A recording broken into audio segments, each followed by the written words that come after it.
The first night I stepped inside, I felt something abnormal. The silence wasn't normal silence. It was staring at me. I don't mean that as some kind of joke. I mean the trees. They felt alive, like they were listening, like they were waiting. I had just gotten the job, junior ranger. Nothing fancy. Just patrol the trails, check signs, help lost hikers. Basic stuff. I needed the paycheck, and I liked nature, so it felt like a win. The station was deep in the woods. No cell signal, no paved roads, no nearby towns for miles. Just trees. Miles and miles of them. The place is called Cassock Hollow Forest. Not many people know that name. It doesn't show up on regular maps. You have to use the ranger-issued ones, the kind that still have coffee stains and taped corners. Locals call it Whisperwood. They don't say why. The town nearby, if you can even call it a town, was more like a loose bunch of houses and a diner that only served breakfast. People there were kind, but quiet. Too quiet. I remember checking into the station and signing some old papers.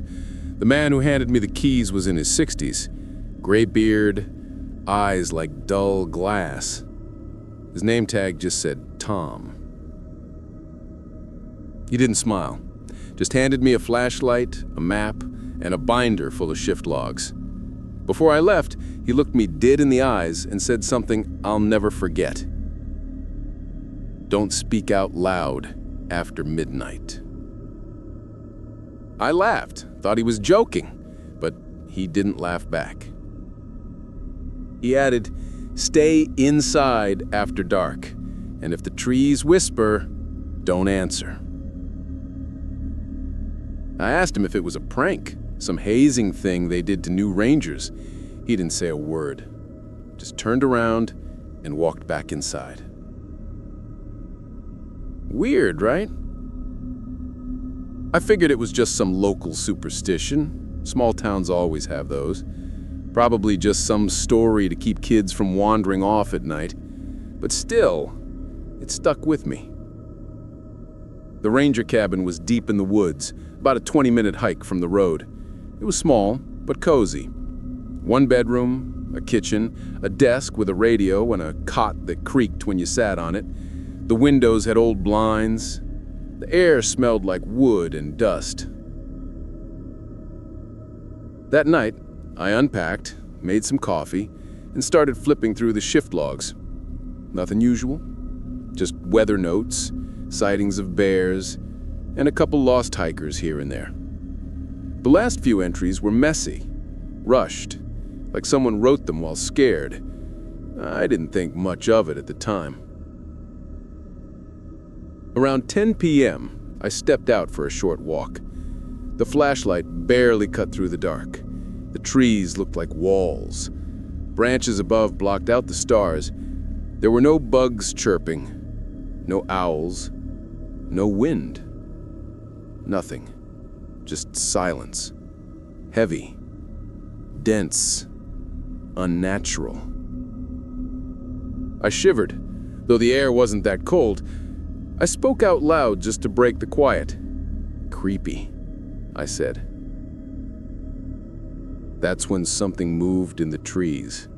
Not an animal, not a branch falling. It was something else. I turned off the flashlight to listen better. Nothing.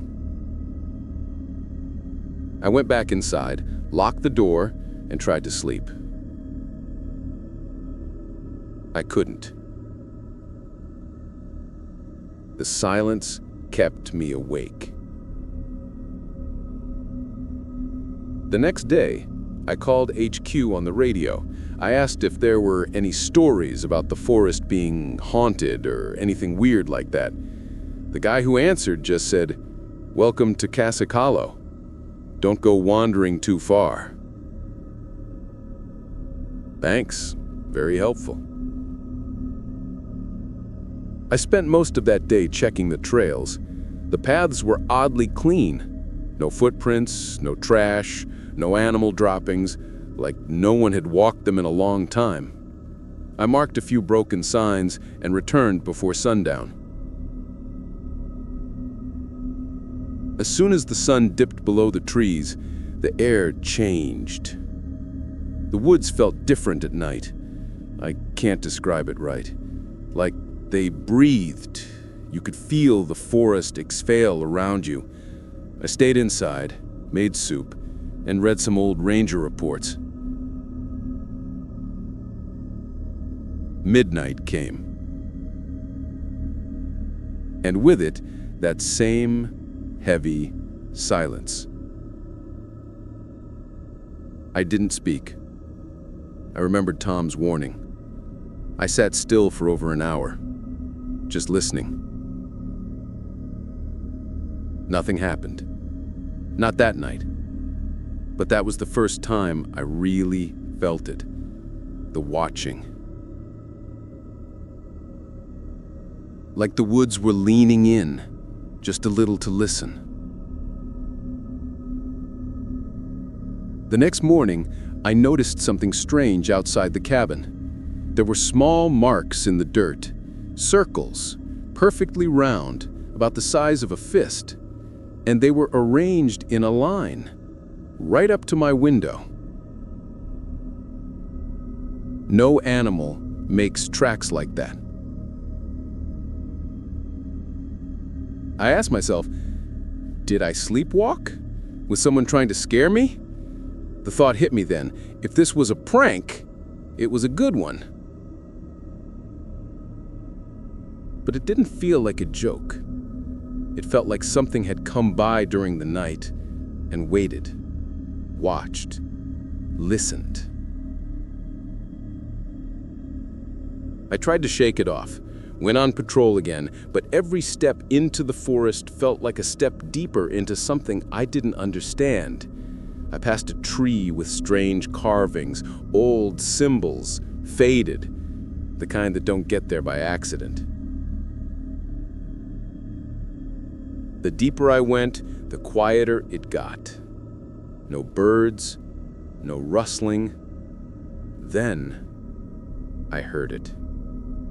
Not loud, just the faintest whisper, carried on no wind.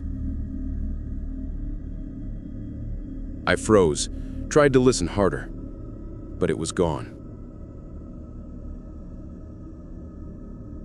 When I got back to the cabin, I wrote everything down, and I made a promise to myself: no speaking after midnight, no matter what.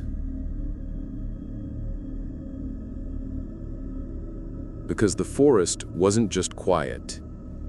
It was waiting for me to talk, and something in it wanted to talk back. The second day started normal, or at least what passes for normal out here. I made breakfast, instant eggs and burnt toast. I checked the weather. Clear skies, warm air, no rain. Everything should have felt fine, but it didn't. Something still felt off, like the forest was holding its breath.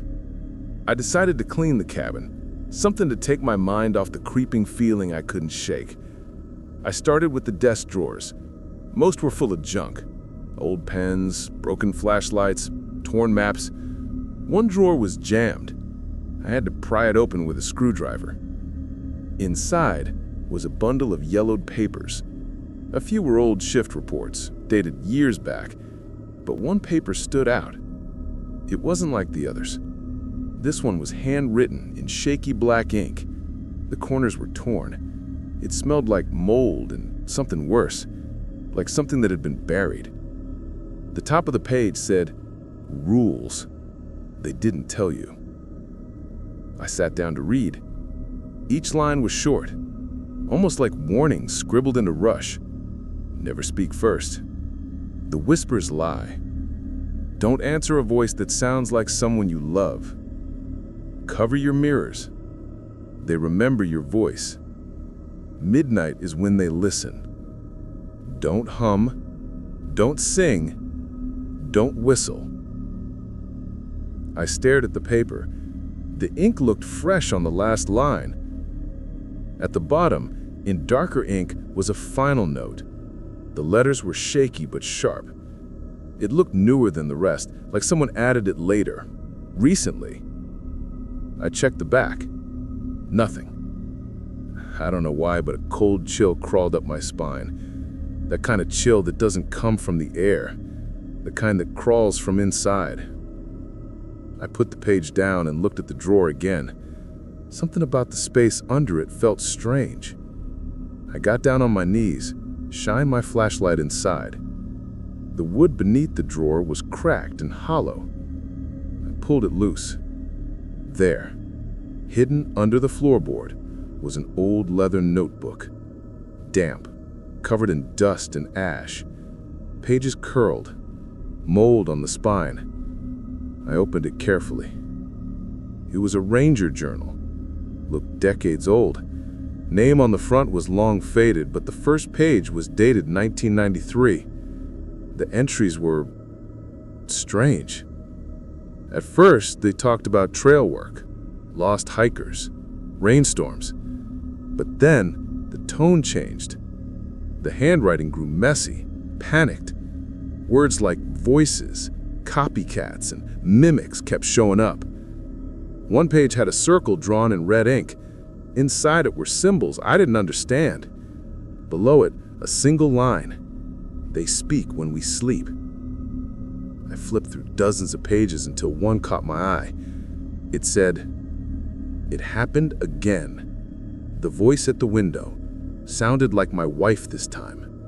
She's been dead for 6 years. I almost answered. I miss her. But I remembered the rule. Never speak first. They only need a word. I closed the notebook. My hands were shaking. That night I couldn't sleep. I left the notebook on the table and sat by the window, flashlight off, just listening, watching. The clock hit midnight, and then a sound. It was soft, gentle, like someone brushing their hand against the window screen. Then a whisper. "Hello?" My heart stopped. I froze. It sounded close, like it came from just outside the glass. Another whisper, a little louder. "Can you hear me?" I didn't move, didn't breathe. The voice was soft, friendly, a woman's voice, one I didn't recognize. Then it changed. It said my name, whispered it like it knew me, like it had always known me. I still didn't speak. After about a minute, it stopped. Nothing. But I couldn't shake the feeling that it was still out there, waiting. The next morning, I packed the journal in a Ziploc bag and took it with me to the ranger headquarters. I needed answers. Tom wasn't there, but another ranger, Harris, was on duty. Mid-40s, worn boots, a face that looked like it had seen things you don't talk about.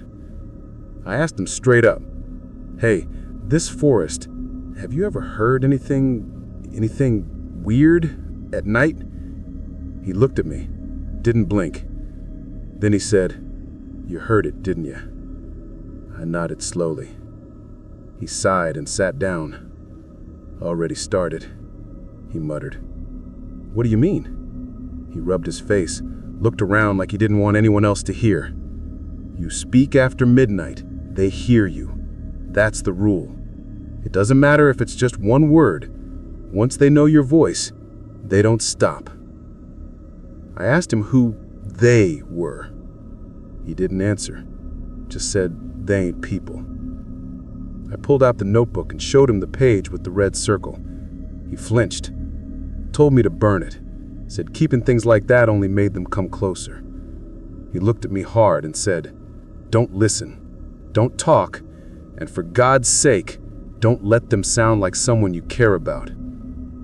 I left with more questions than answers. But one thing was clear now. This wasn't just folklore. It wasn't just some creepy bedtime story.